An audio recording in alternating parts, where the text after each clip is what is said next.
just taking chances and being brave. And when you get an idea, you got to go with it. If you see a need and you want to fill it, just make it happen.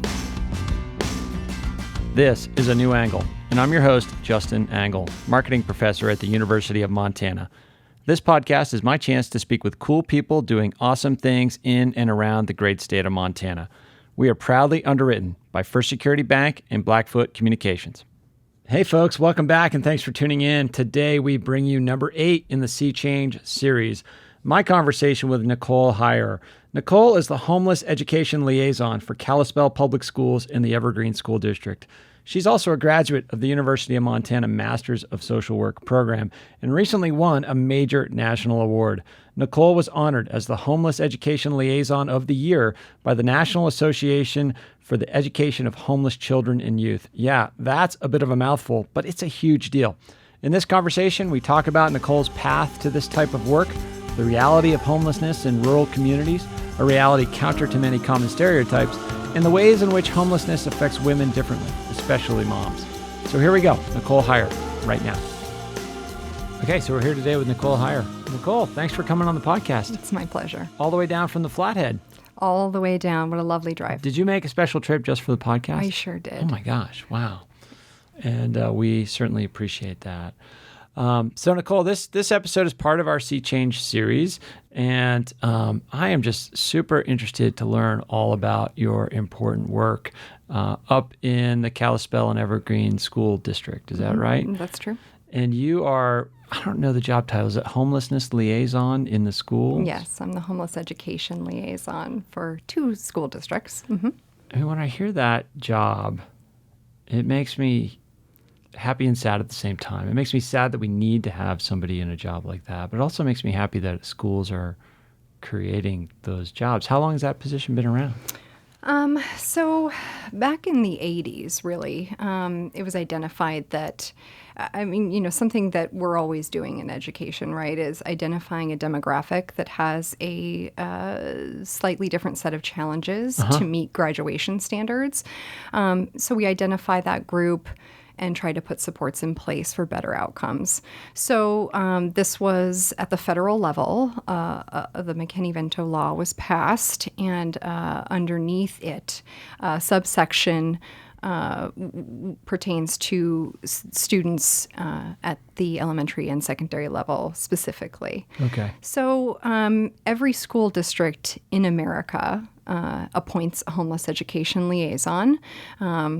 That's the law, and their job, you work as a social worker, but overarchingly, your job is really just to, identify the students who are struggling with homelessness, and then put supports in place. So some of those supports that they're legally entitled to are free breakfast, free lunch, making sure that transportation, no matter where they are staying, entitles to get them to the same school that they're attending. So oftentimes I'll have students who are in a temporary living situation, maybe couch surfing, and they're maybe, 40 minutes away from school and don't have transportation. So it is the school district's legal responsibility to send a bus to pick up that student to ensure that they get to remain in their school of origin for the entirety of the school year. Okay.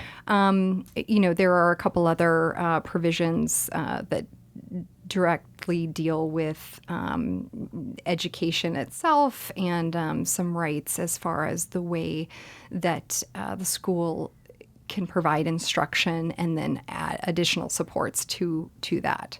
So enforcing that, right, that is someone's job within every school district to identification is always the hardest part. And so really working with school staff and the community to ensure that we're catching these kids and kids aren't falling through the cracks. Gosh, so I have so many questions about that. I mean, I didn't even know this position existed when I was a high school student. It just sort of reveals so much of my kind of privilege-born blind spots. So I'd like to dig into those. But before we do, I just want to learn more about kind of the path that kind of got you into this work. I know you grew up in the Flathead, so the place you're working and doing this work is important to you, obviously. Graduated our Master's in Social Work program this year. Yes, a couple months ago. Excellent. Yes. So tell us a little bit about the path that you took to kind of land in this work, why it became important to you.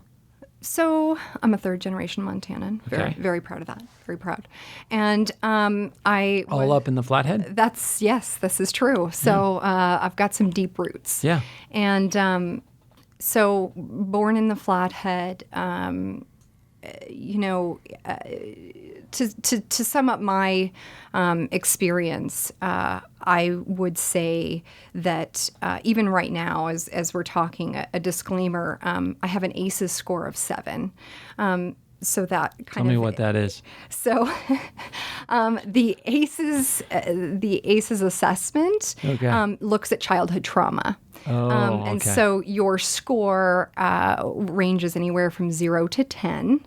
And 7 sounds high. Seven is high. Okay. Though I will say that many of the students I work with have had a far more traumatic experience growing up than me. But that said, even sitting here with you right now, I can feel the effects of that.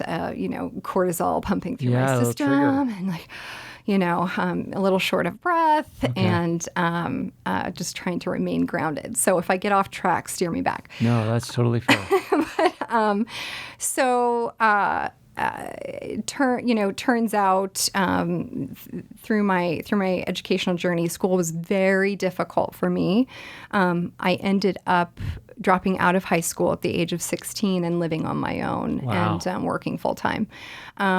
I was pregnant at 19 and kind of followed the same path that many of the students that I'm currently working very hard with to keep them in school.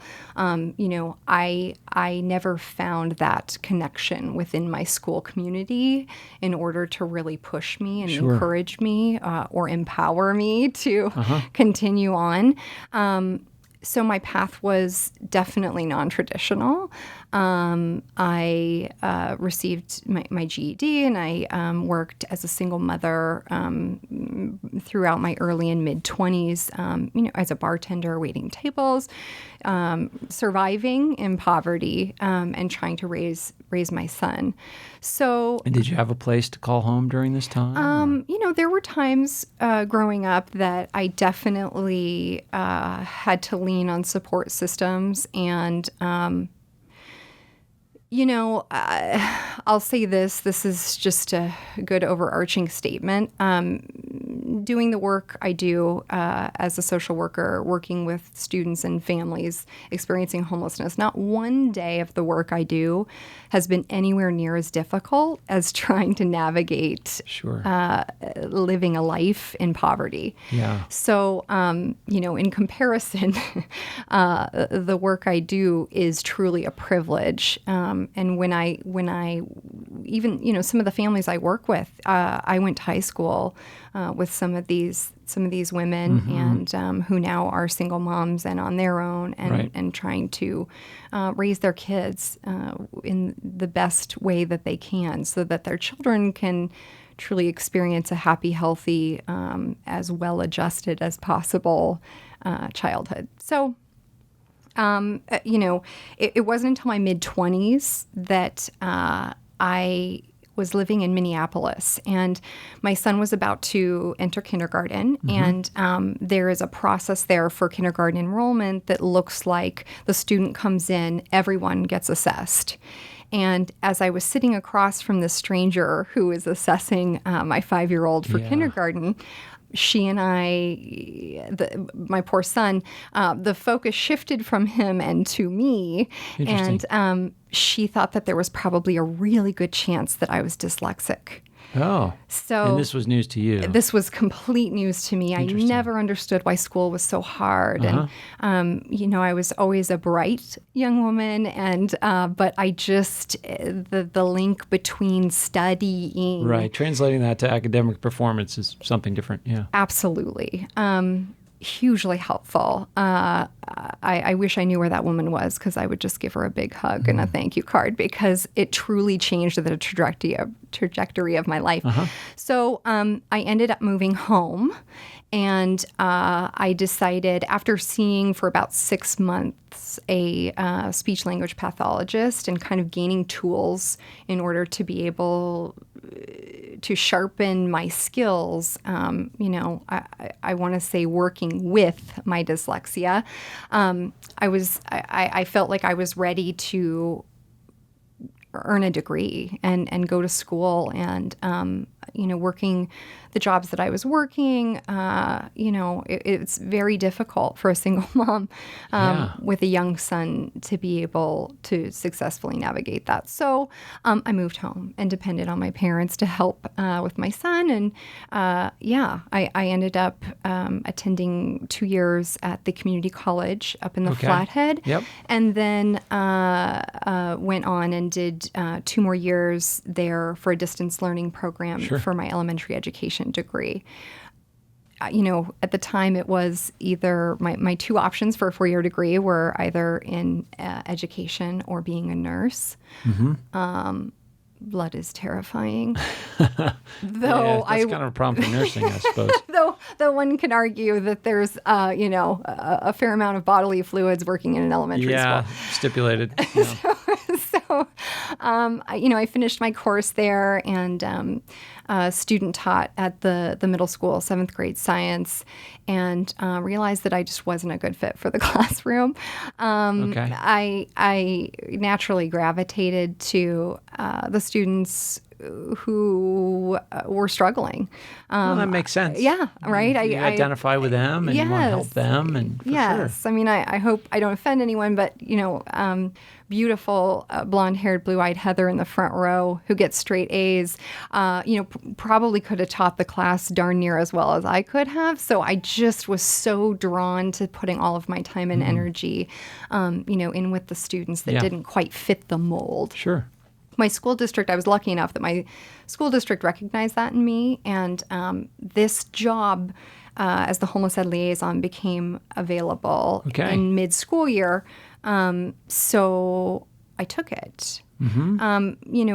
Living in our rural area, normally the Homeless Education Liaison for a school district isn't a side job. So you'll see a school counselor kind of tackle that. And I was wondering, is that a typical path for a teacher to roll into that? Certainly not. Because it certainly, I could see how it would provide a set of skills and a perspective to that role that it certainly wouldn't if it was tacked on to the edge of a different job.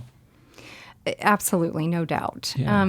Being able to meet with students who are disadvantaged and truly have a grasp on what is possible within a classroom to improve outcomes has been incredibly helpful. And then, not only that, but, teachers are their own crew, right? Like, so it helps that I kind of have that backdoor access, to be able to speak with them at a level that they will also want to put, the necessary tools in place for these students. Of course, yeah.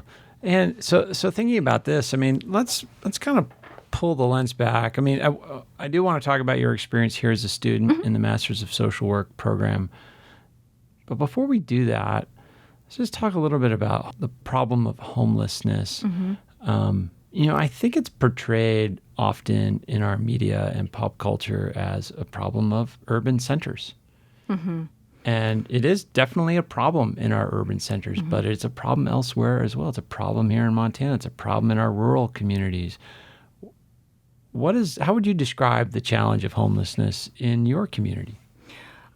First, what I would urge your listeners to do is completely erase the image and idea that they hold of who is homeless or what homelessness looks like. because, when it comes to the students that I work with, I want to be clear in that the definition of homelessness is far more broad and wide-ranging when it comes to children, right? Anybody under 18. So, given our government definitions of homelessness, many of the situations where my students would be classified as homeless would not apply to them, once they turn 18. Interesting. Yes. So, can you just kind of get specific with that in terms of like what that, like maybe a case study example that can help illustrate that fact? Yeah. So, the definition, the federal government's definition for youth are those that lack fixed, regular, and adequate nighttime residence. Okay. So what that actually looks like on the ground, I have many, the vast majority of my students are doubled up, which is a result of rural homelessness, right? Mm-hmm. We don't have an abundance of resources. And so I've got a lot of not only just students singularly, but also entire family units that are constantly shifting and moving, living more of a nomadic lifestyle. Okay. So hotel rooms, cars, friends, couches, campers. Yes. And, hotels... in rural areas where we lack housing really of any sort, let alone low-income housing, like up in the Flathead. There have been a couple documentaries recently that have talked about, hotel homelessness, right? And a parent wouldn't be considered homeless if they were living in a hotel. Students are, because, right, the goal of giving this label of homelessness to students is so that they are allowed to, receive these rights, like staying in the same school for the entire year, even if you're out of district. So these hotels that these students and families are staying in, it's a really unstable situation. I mean, period. Could mom find the $62 today in order to be able to stay in this hotel room? And these hotels do not attract tourists because the conditions are just shocking. Yeah. Just simply shocking. These hotels truly, that image of a slumlord in your head with, this horrible man who's, rapping on the door and coming to collect and twisting his mustache. It's very real. Really? And, the toxic environment that are these places, it's just this concentration of, poverty and drug addiction and mental illness and abuse of all sorts. And, one problem that the school is always trying to tackle are, treating for bed bugs and for lice so that students can get to school the next day. Yeah. It's really, truly horrifying. And that is a uniquely, that is more so a problem in rural areas because there aren't shelters. Yep. And I can tell you that the students and families who are living in these places are paying anywhere from $850 to $1,250 a month for their hotel room. Gosh. Right, so they could very easily afford rent. I've heard that oftentimes the barrier is the security deposit, or the sort of one-time outlay of funds is a really big hurdle for some of these folks. The blemishes on their credit reports, and exactly. That's rural homelessness. Mm-hmm. And then when we look at right now, rural homelessness is hitting pretty hard. In the social work world, there's been definitely a spotlight on rural homelessness lately. And especially in our state, we have these pockets, these areas where economic growth is happening at an unprecedented rate, which is amazing for those that have made their lives there and, are able to shift and change and adjust with the landscape. but so many of our local populations are being left behind. Industry is in decline. And so those families that have rich histories in these areas are truly, I always liken it to the wagon wheel guy, right? Like he either had to start working with rubber or his family was going to starve. Yep.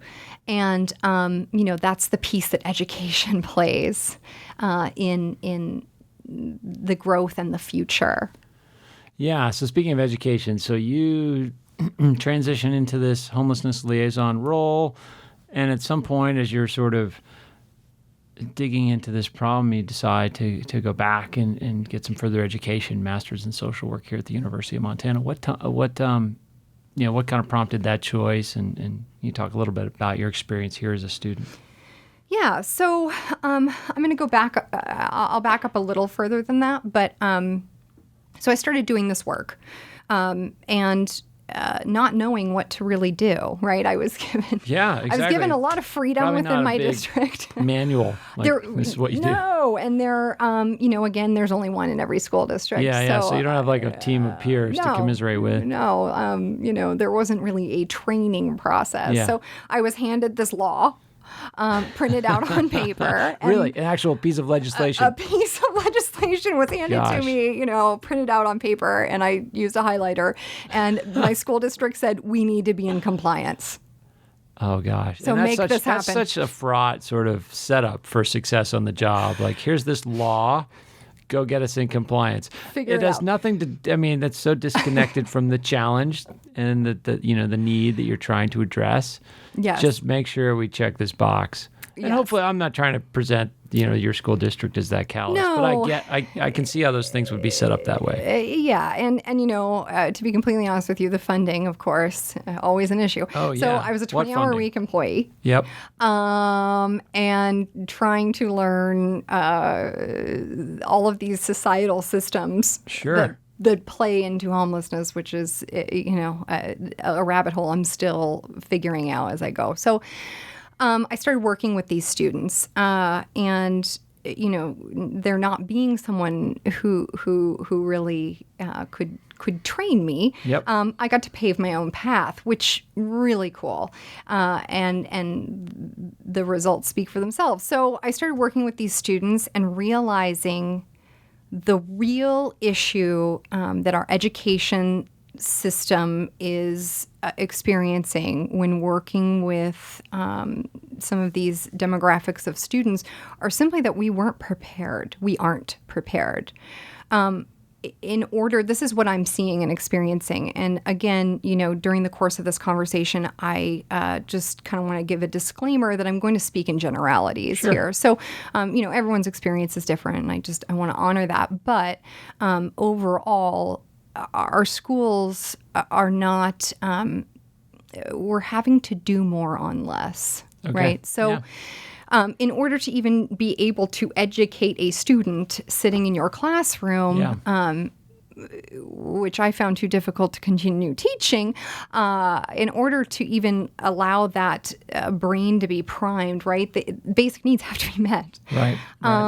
And this in a time when, we're seeing services cut. Mm-hmm. And especially for vulnerable populations.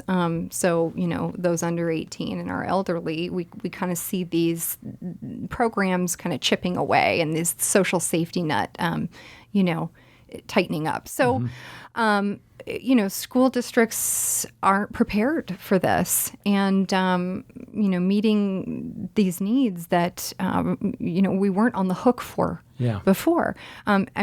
Including the range of social and emotional issues that students that have endured trauma face. And then, and in general, having to provide mental health services now when schools really aren't set up to do that. Mm-hmm. So in working with these students, I realized that, these kids need things in order to even be prepared for the school day.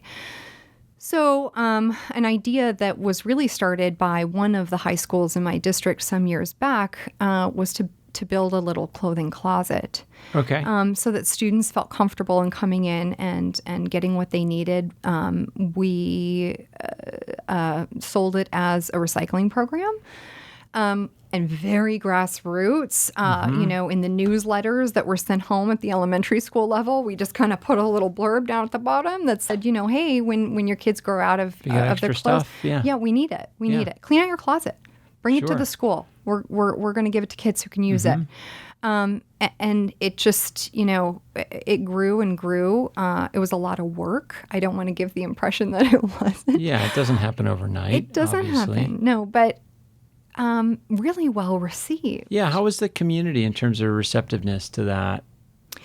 Yeah, so that was by far the most difficult part of my position, Okay. was going out into the community and educating the community as to the needs that these kids are facing within our schools. As you had alluded to earlier, rural homelessness, it's actually called hidden homelessness. Yeah. And so it was very shocking for me to go out into the community and people's reaction to hearing the numbers. I work with, we identify about 350 kids every year who at some point during the school year were struggling with homelessness. And it was For people to And what be able to percentage of picture the school that. district is that? Like it sounds high-ish. Well, Or higher than I would expect, I guess. Yeah, I mean, it is.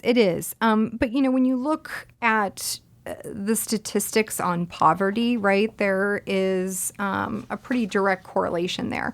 So at the state level, of all adult males, 13% are living in poverty. For Okay. females, it's at 16, which doesn't seem like that large of a gap. However, children in our state are sitting at just over 21%. Wow. Yeah, so you're looking at more than 1 in 5 kids, youth in our state are living in poverty, which obviously is the highest risk factor Yep. for becoming homeless.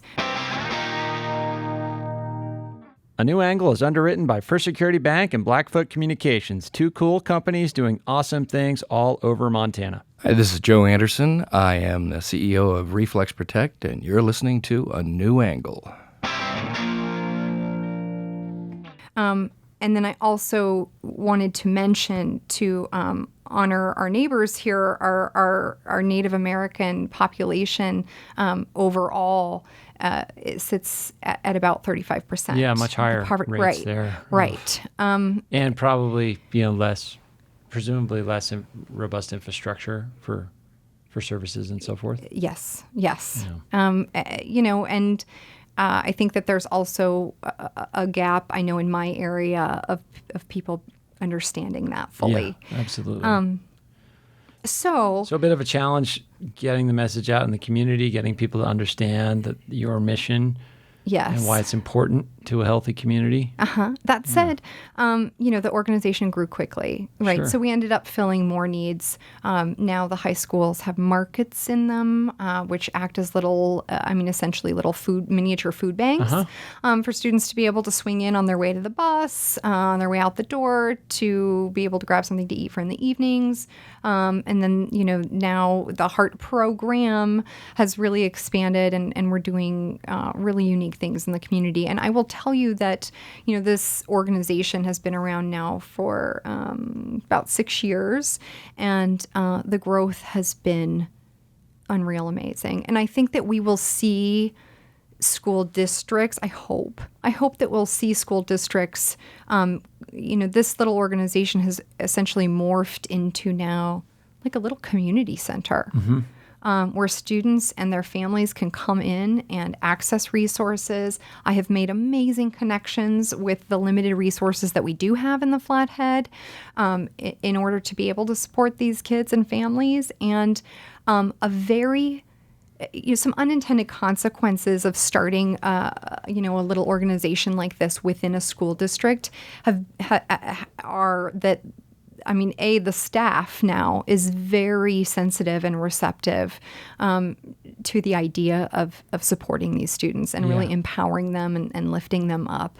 And then, also I work for the school district. So I get to meet with these parents, particularly a lot of single moms, who maybe didn't feel comfortable walking in for that parent-teacher conference, or they maybe had a bad experience during their educational journey. Sure, and you can certainly identify with that.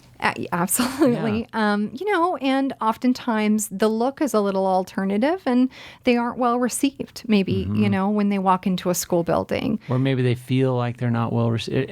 All of the in between. Absolutely. And so it's been really cool to be able to get referrals from teachers and other staff in the school district to have these families come in and to have me, an official with the school, shake their hand, look them in the eye, and say, "We are so happy to have your kids in our district. We are just, and then it also provides an opportunity for me to be able to sit down face to face with these parents, log into the district's system, take a look at kids' grades, take a look at attendance, and really engage these families in their children's education. Doing real social work in the moment with. And I don't mean to. As you're saying that, like the job title is homelessness liaison. You are this key point of contact. And we talked a little bit about this before we started recording, but you've been getting inquiries from other organizations that have been having trouble getting people with needs to come in and take advantage of the services. And yes. Part of this, the fact that you've had some success, probably a lot of it's attributable to some of your skills and your perspective, but also the fact that it's housed in a school, and the school's been supportive of making this happen on school grounds. Is that accurate? Yes. So our location is an old three-classroom building. There was a gym and a few classrooms. That was about it. The school district has grown. So to the point where, we've built many school buildings since, and it was used basically as a storage facility for years and years. And the Heart Locker itself, which is the store, if you will, the clothing store, we started in a little storage unit, kind of like down by the train tracks. And when I would meet people there, I had to put up cones with signs because there wasn't really a road to get to it. And, all stuff that contributes to stigma, right? Right. But you have to start somewhere, Absolutely. right? I've had other schools tell me, this will never work. Right. We don't have the space. We can't do it. And it's like, no, actually, you'll find the path will reveal itself. Make it happen. Yes. So that's where we started. Now we're centrally located downtown. Super cool. Old gym. Half of the gym functions as the store, if you will. Clothing, school supplies, personal hygiene products, bedding. Everything is free. There are no questions asked. We have a little iPad that students, the door's open. My office is in this building, and there's no one checking on people or hovering, or there's no limits. There's no, if you need it, it's yours. So people feel free to come in and get what they need and go. And then the other half of the gym now serves as a teen center, and that is, a work in progress. It takes time. But this last year, we were seeing anywhere from 10 to 15 students a week coming in to utilize the teen center. And that is where I ended up getting phone calls from other organizations that were trying to run similar supports for students of that nature. And, they called me up. There was an organization here in Missoula that was saying, geez, we're trying to get buns in the door here. How are you doing it? There are posters and there's flyers and but they're not coming, and it's crickets. So, I think that the true difference in what my school district is doing is that it is the school district providing it. Yeah. Students feel comfortable. They know that the only agenda that I have is that they graduate from school. Sure. So it's a different feel It's a different vibe. I would say, I run teams of volunteers. This organization, all in total, serves more than 400 kids a year, and the costs are about $15,000 a year to meet and fill all the needs that we have had thus far.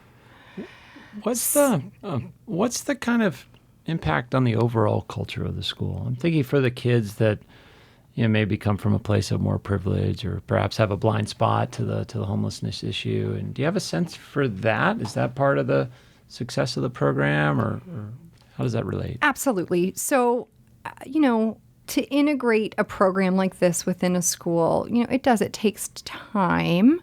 That said, though, providing you with that statistic that, a little more than 1 in 5 students are trying to survive in poverty. So, what I started out as the Homeless Education Liaison, I've pretty much just filled the role of poverty liaison within my school district. The line there has, we're never turning away anyone. We want to help, and we have such abundance. So, yes, the markets located within the schools have been a little trickier to get to normalize within the school. But that said, we've always couched it as a recycling program. And it's been almost as beneficial for the students and families who use the Heart Locker, have the community members and the students. Running a program like this, I didn't fully realize we have more than 1,000 employees in my school district. Wow. And, within a community, the school is the heart of the community. And all of those teachers and staff know people. And all of the student body. I've had so many clubs, groups, and troops contact me and say, hey, what can we do? And where perhaps normally they would have been sent to the food bank or sent to the, which by the way, fully worthy causes. Yeah, great resources. But so cool that kids are helping kids directly. Yeah, right? I guess that's what I'm getting at with the question is there like an upswelling of community in the school district? I believe so, right? Every school building is its own community. So, there is a little difference. Well, school's this interesting thing because public school, you were given the law, probably not, I don't know, whatever law governs public schools. Is it No Child Left Behind still, or has that been tossed? I can't remember. It's always a work in progress. Yeah. Anyway, but we have this notion that we create this equality of opportunity. Like every person has this should have access to an equivalent public education. Yet, when it comes to this notion of homelessness, like the challenges any particular student goes through to get into that classroom, to be able to engage with that platform that's sort of built on this equality of opportunity. It's a really interesting idea, like that you're coming from a different background, and that has a whole different host of challenges associated with it. But this all these other dimensions of stress that affect your ability to consume that public resource. And you're right at the interface of that. Yeah. I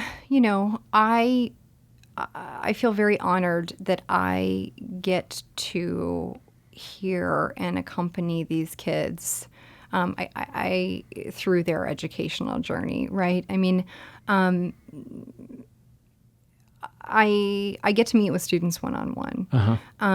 And I get to know their stories. And, I have become now, when there's an emergency, I get a phone call. Yeah. You're in the loop. Yeah. Even, after the school bell rings.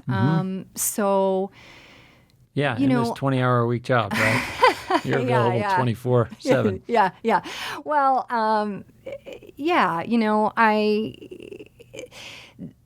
here's what I'll say.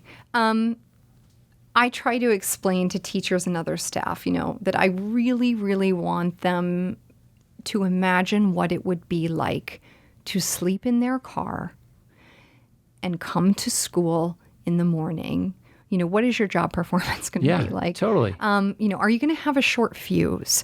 Did you remember to bring a pencil to class? Did you? Things that If you haven't had breakfast or dinner or all those things, like, are you going to be able to function? Right, really. At the level you need to. Can you get through your day? Bottom line, we legally require students to be in our school building for a minimum of 7.5 hours a day. And, on the flip side of that, we have to educate every child to the best of our ability. And so, again, I just go back to schools are having to do and become more. And, we can fight it and we can gripe about it and we can make our complaints and say, dang, we deserve better kids and we deserve better parents, and we deserve, and that's great. But, perhaps that is the case, but these kids also deserve a better school environment that is warm and accommodating to what they need. And that's the stuff that you can change. And the absolutely. other stuff, you can't do much about that. No, you can't. So to a certain degree in building this program too, another unintended consequence is that we've really kind of empowered teachers as well. Yeah. To be able to get involved and help beyond the classroom. And truly, it was all of these things that I realized about 3 years into the job that I desperately needed more of an education, because my elementary education degree did not prepare me for any of this. Okay, so we're back to we brought it back to the question about the master's. Yes. Yeah, took a while. So, and I guess I would be remiss without another question that I want to investigate here is this notion of gender. I mean, as you were laying out your personal experience, having struggles as a high school student that, and not having your dyslexia diagnosed, having to drop out, having to support yourself, having a child as a teen, these are challenges that, some of those challenges affect men and women equally, but the challenge of having a child and being stressed with income and homelessness, that's something as a mother that has to be uniquely terrifying and uniquely challenging. And how is that played out in your work? How have you seen homelessness affect families differently based on gender?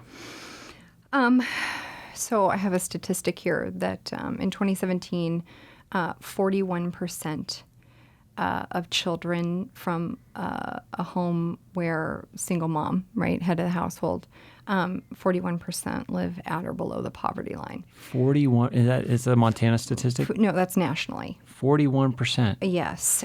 So, of course, we're looking at a concentration of that in urban areas. Sure. But that said,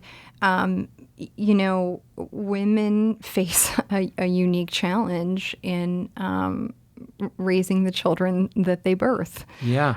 So, I work with definitely a disproportionate amount of single mothers who are struggling with homelessness. There's absolutely no doubt. That said, I also want to say that single fatherhood is on the rise. Totally.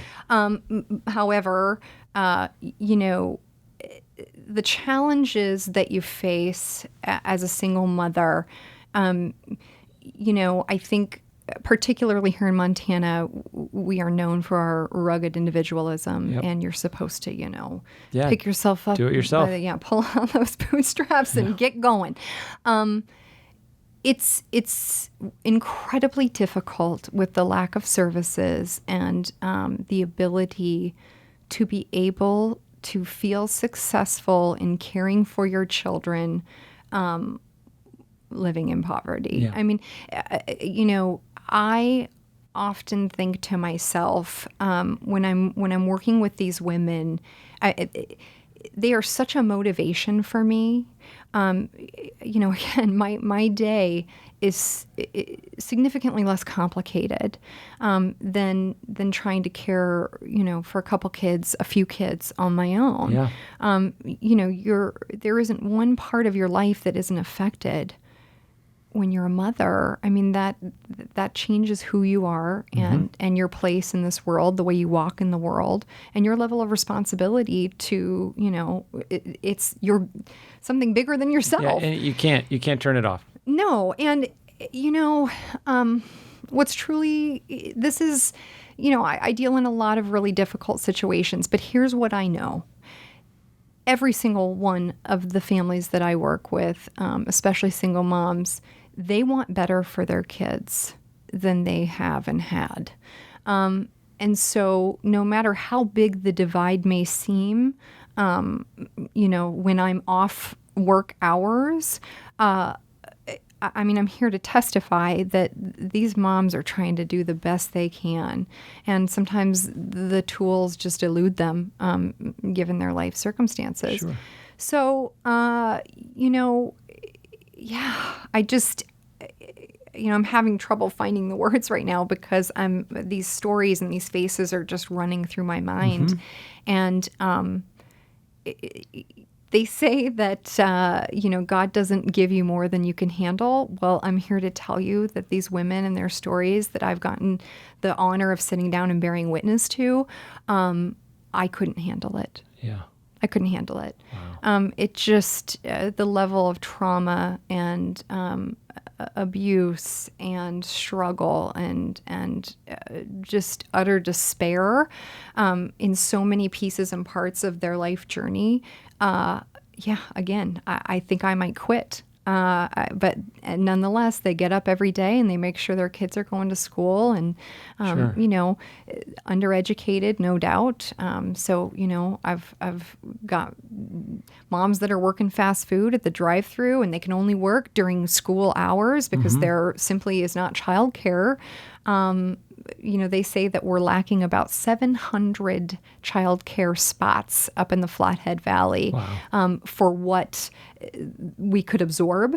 And, that's not including those that are low income who can't exactly. even That's afford that's to for professional access. folks. Right, Yeah. exactly. Yeah. So, being these mothers, I think about how so many of their interactions during the day are so inhospitable, right? Like the looks and the glares and the, the stigma associated with that out in the world. And learning from my master's degree here, as complicated as some of the material we covered was, at the end of my journey, what I realized is that it really is as simple as human connections. And living in poverty is so isolating for just, a myriad of reasons. And, when you have these people in society that are just so isolated,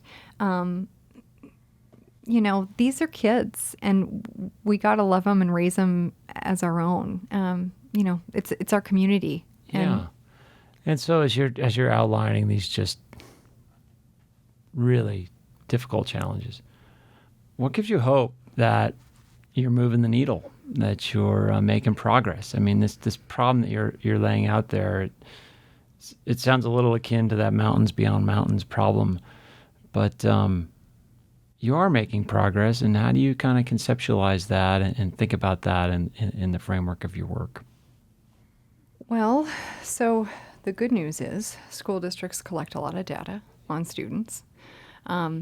And we're already seeing improvements in graduation rates. Okay. And in fact, the numbers came back from the state. Last year, Kalispell schools had the highest graduation rate of our homeless McKinney-Vento students. So that's definitely progress there. And, something that maybe isn't as easily measured, just the feeling within my community. Yeah. I can tell you that though it's been a long 6 years and a long journey, I think that my community is far more educated and engaged in truly understanding the struggles of our neighbors and empowered to be able to do something about it. the school district is the heart of any community. Education, this is it. This is the best practice, right? This is this is why we're here.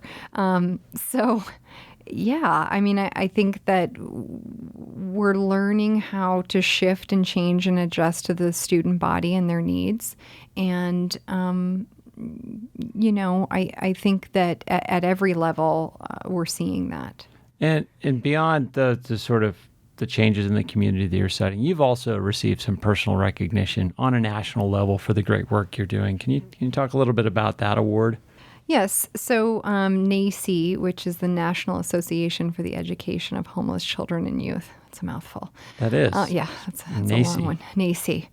They are any and everything, educating this highest risk group. So yes, I received the opportunity to be the first ever National Homeless Education Liaison. Flew down to Southern California and had to speak for about 3 minutes in front of 1,800 people. Yeah. It went.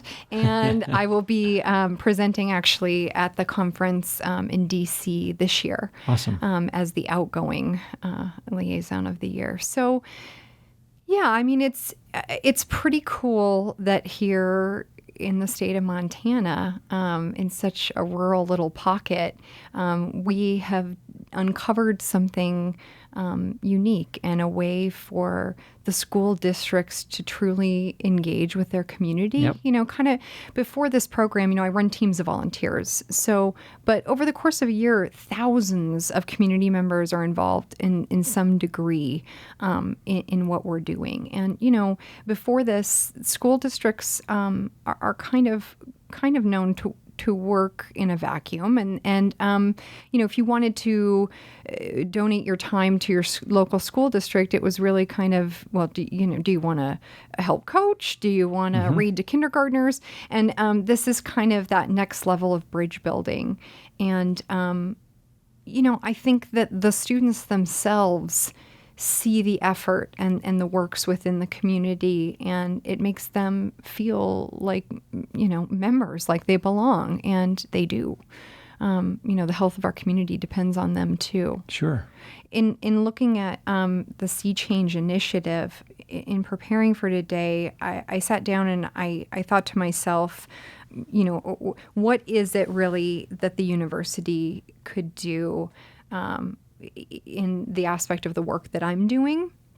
And I can tell you this is kind of what I came up with in looking at the Change Initiative bullet points.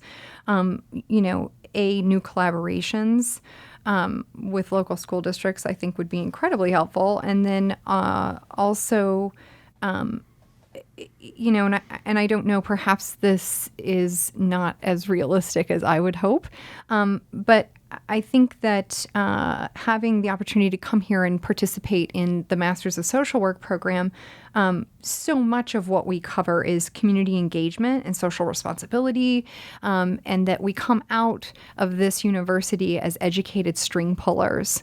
So what are we going to do? How are we going to pull those strings? Yep. And I think that overall, starting from elementary school up through secondary school and then here for higher education, I think that a focus on community, no matter what your major, I think people right now are hungry for a way to be in the world, and I think that educators, it should be a goal for every person, every student, no matter what their degree is in, to be able to step back and take a view of what they're going to be doing every day on their own personal anthill, wherever that community might be, and really truly be able to see their piece and part and their role in the health of the community. And I think when we step back and we take a look at a community as a whole, just naturally we are going to notice the importance of women and mothers within the community and have a better appreciation and be able to honor that. So outside of that sort of mindset change and mind opening that you're describing, if folks listening want to get involved, contribute in some way, to your work or the work going on in their community, how would you recommend that they move forward and engage?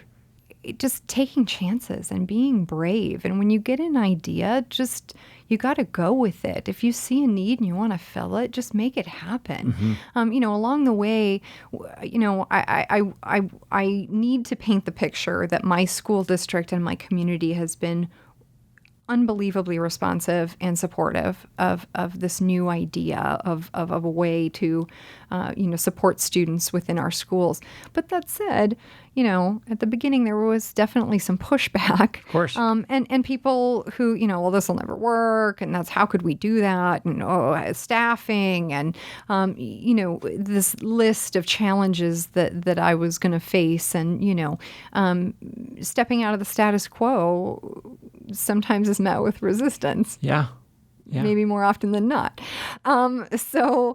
I would encourage people to take a look at their community and fill the needs, and just get out there and overcome whatever obstacles stand in your way and stick with it.